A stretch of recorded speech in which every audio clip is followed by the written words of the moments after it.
Sholat yang paling bagus adalah sholat yang paling banyak ingat Allah. Itulah yang khusyuk. Pertanyaannya, kenapa waktu sholat kita lupa kepada yang urusan-urusan, giliran sholat jadi ingat? Kunci ingat, resep masakan ingat, justru waktu sholat. Allah yang harusnya diingat malah enggak diingat. Bu, Pak, target Ramadan ini adalah sholat yang khusyuk. Mau tahu caranya? Kita ini kelemahannya sholatnya itu ilmunya zaman jadul. Coba ceritakan arti Rabbik firli warhamni wajburni, cung. Enggak tahu. Doa iftitah enggak tahu. Coba arti sami Allahumma liman hamidah apa? Enggak tahu. Jadi ngapain aja sholat kita? Ya sholat ngelamun. Al-Ikhlas enggak tahu artinya. Maka menjelang Ramadan agar bahagia, karena sholat itu bikin bahagia, adik. Usahakan belajar kembali arti bacaan sholat dan fikihnya aturan sholat, ya. Tidak paham bacaan sholat, sulit bahagia dengan sholat. Banyak yang sholat tapi tidak mengerti artinya. Pelajari arti bacaan sholat, tidak susah kok, ya. Kemudian pelajari dan hafalkan ayat-ayat yang biasa kita baca dalam sholat. Minimal itu. Coba rasakan, lakukan dengan tumanina, enak. Alhamdulillahi Rabbil Alamin Ar-Rahmanir Rahim Maliki Yaumiddin. Kalau mengerti artinya dan yakin bahwa setiap kali kita sedang sholat diperhatikan Allah, itu nikmat.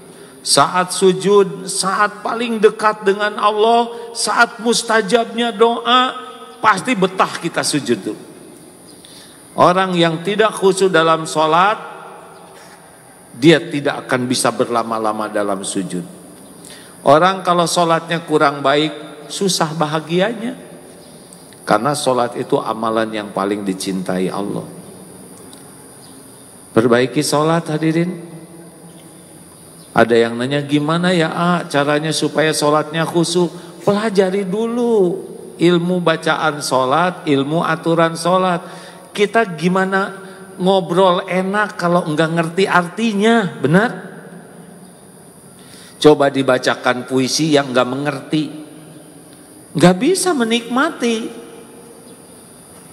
Sudah gitu lakukanlah sholatnya dengan tumanina. Awal sholat khusyuk dari mana? Dari persiapan. Kalau orang wudunya baik, biasanya sholatnya baik.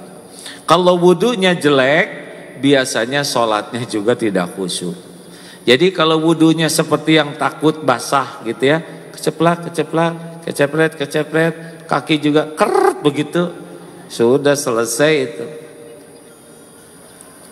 Coba kalau mau wudu begini ya, hatinya, ya Allah, saya berniat berwudu karena Engkau. Engkau yang memerintahkan wudu, saya lakukan wudu. Ya Allah, saya berwudu mengikuti sunnah Nabi-Mu. Ya Allah, jadikan wudu ini seperti yang dijanjikan Rasul-Mu, jadi penggugur dosa. Sambil wudu, coba pakai itu. Ya Allah, saya berwudu karena Engkau yang memerintahkan. Saya berwudu karena Rasul yang mencontohkan. Jadikan wudu ini menggugurkan dosa sebagaimana yang disabdakan Rasul. Kan tiap air jatuh, dosa kita rontok. Coba rasakan wudu begitu. Jadi tenang, jadi enak wudu tuh. Selesai wudu, doa. Dari wudu ke sholat, ini kuncinya. Jangan diisi dengan duniawi, apalagi diisi dengan lihat-lihat HP, medsos. Sudah zikir saja. Dari wudu ke sholat, zikir.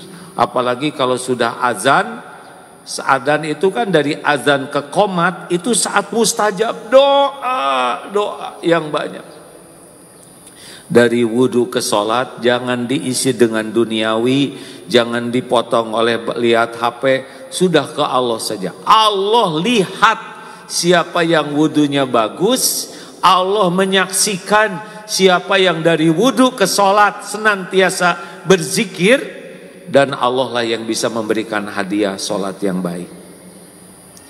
Pelajari bacaan sholat, hafalkan arti bagi yang belum paham bahasa Arab ya, arti ayat-ayat yang suka dibaca dalam sholat. Tidak banyak kan ya.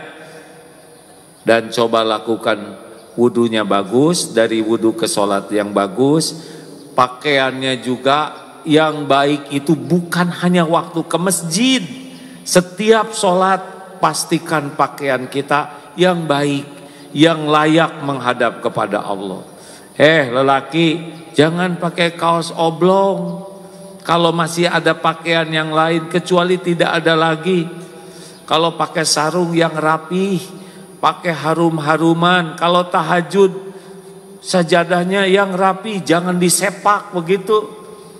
Rapi, Allah kan melihat. Pakai pengharum, rapihkan pakaian, menghadap Allah yang maha menyaksikan. Yang paling berhak dari penampilan terbaik kita adalah Allah Subhanahu wa ta'ala. Ayo, saya nggak tahu kalau ibu-ibu gimana ya, nggak ngerti lah, saya lelaki. Mukenanya suka dicuci nggak bu? Ya ini bagus, saya kan cuma nanya, nggak usah emosi, bikin kotor hati aja. Ya walaupun pakai mukena, ya di balik mukena juga yang rapi, pakai sajadahnya rapi. Kalau di rumah ya, Allah melihat. Mungkin 2 rakaat sholatnya, tapi dilakukan dengan, ya Allah, saya sholat karena Engkau yang memerintahkan saya sholat. Ya Allah, saya sholat karena Rasulmu menyontohkan saya sholat. Ya Allah, jadikan sholat ini membuat Engkau ridho kepada saya. Aduh, rasakan hadirin. Ya tidak usah dizaharkan, tapi perkataan itu didengar oleh Allah. Belum termasuk sholat, tidak termasuk sholat itu ya. Karena sholat itu dimulai dari takbir, diakhiri dengan salam. Tidak apa-apa kita bicara begitu. Pokoknya jeda sedikit saja untuk membulatkan hati. Ikut taraweh, mana yang mau diikuti? Yang 23 rakaat atau yang 11? Jujur. Yang imamnya bacaannya panjang atau yang ringkas tapi indah? Ya udah. Belum juga taraweh sudah milih yang ringkas. Kalau menurut saya sih, mumpung ada imam yang bisa bacaannya panjang, kita ikut kebagian pahalanya. Mau ngapain juga di rumah, paling makan, nonton TV, mendingan menguat-kuatkan taraweh. Kalau ada imam yang bacaannya benar, indah dan panjang, ikut supaya kebagian pahala yang sama. Tapi pegel, belanja juga di mall, berjam-jam jalan-jalan, pegel, kuat.